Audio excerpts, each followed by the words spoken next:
Здравейте, хора! Днес продължавам поредицата ми. Отварям старите ми фиджети с епизод 3. Сега ще бъркнем в турбата и да надай някакъв хубав фиджет.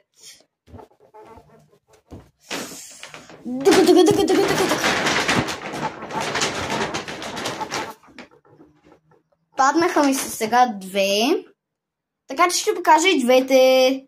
Не, всъщност ще игра онче-бонче. Онче-бонче, щупено пиронче, риба, шука, махай се от тука. Окей, махаме това и взимаме това. Чакай, не, обратното трябваше да е. Взимаме това и махаме това. И това е октоподче.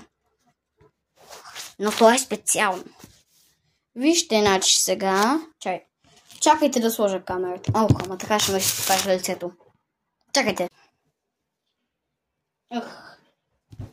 Значи, ето го.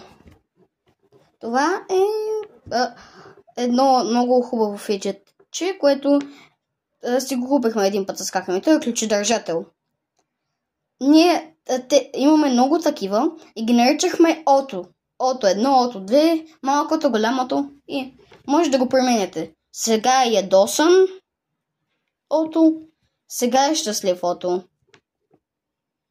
И това сега, понеже аз на 6 юли заминавам от 6 юли до 11 юли на морски лагер на море.